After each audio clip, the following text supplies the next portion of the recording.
atenção, esse vídeo é para correção da lição de casa, tá?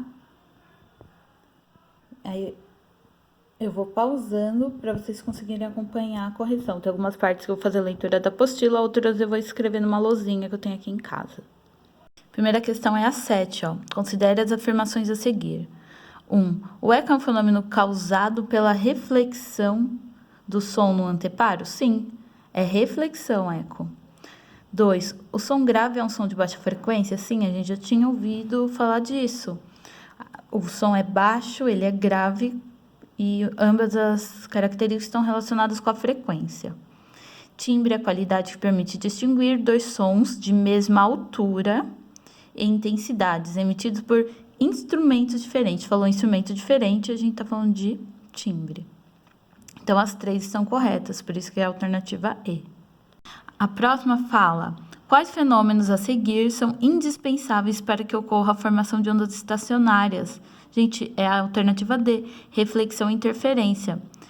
O comentário aqui, ó, a reflexão é uma extremidade fixa e a interferência entre pulsos emitidos e refletidos é que proporcionam a formação de ondas estacionárias. Isso é uma onda estacionária. O pulso ele vai e volta e cria esse padrão. Se vocês prestarem bastante atenção, tem pontos como esse aqui, ó, que praticamente não se move. Enquanto tem os padrões de formação de crista e vale, tem pontos que são os nós que ficam parados. Aqui é um nó, aqui é um nó, aqui é um nó. Formação de onda estacionária por causa da reflexão e a interferência, algumas construtivas, outras destrutivas, que formam o padrão de onda estacionária. A 13 é: uma corda de violão vibra de modo que num dado instante a onda estacionária tenha 2 cristas e 3 nós. Considere que o comprimento da corda vibrante seja de 60 centímetros. Nessa situação, é correto afirmar que o comprimento de onda desta onda estacionária é em centímetros. Eu vou desenhar aqui para vocês a situação. Pessoal, presta atenção que eu vou desenhar o que é dito no enunciado. São 3 nós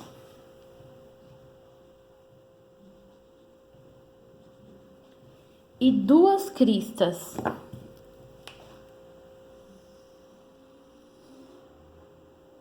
Provavelmente é esse padrão que é formado. E a pergunta é: qual é o valor do comprimento de onda, o lambda? Se essa corda ela já tem 60 centímetros, esse é o comprimento dela, e já forma uma onda completa nesse padrão, então o lambda nesse caso também é 60 centímetros. Sempre desenha começando pelo número de nós.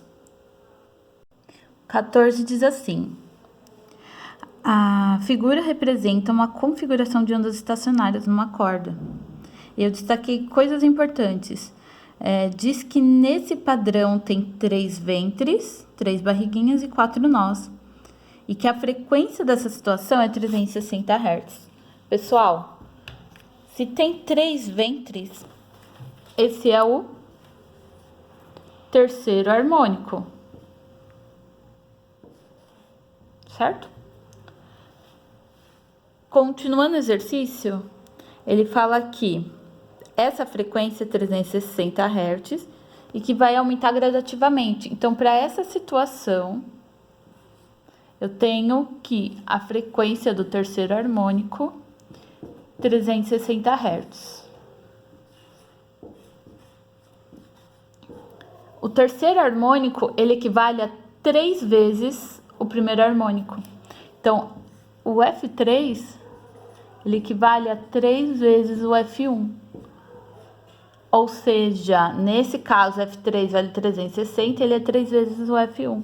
Então, 360 é igual a 3F1.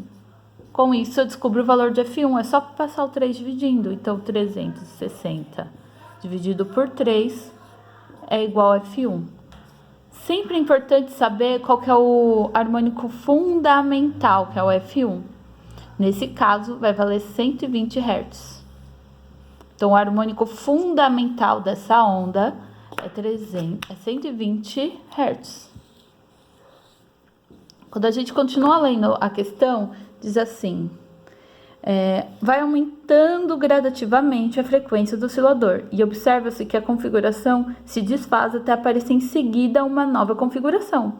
Depois do terceiro harmônico, qual que é o próximo harmônico? Só pode ser o quarto. Então, e o quarto harmônico, ele tem 4 ventres. Então, podia ser a B não podia ser a C. E ele pergunta, e a frequência é 400 Hz no A, e no C ele fala 480. O quarto harmônico é 4 vezes o primeiro harmônico.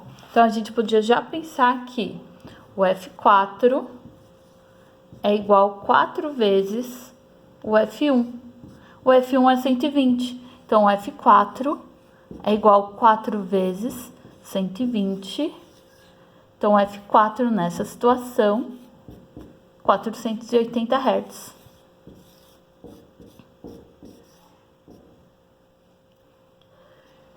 F4 é 4 vezes F1, F4 vai ser então 4 vezes 120, 480. Por isso que a alternativa certa nessa é a C. Beleza?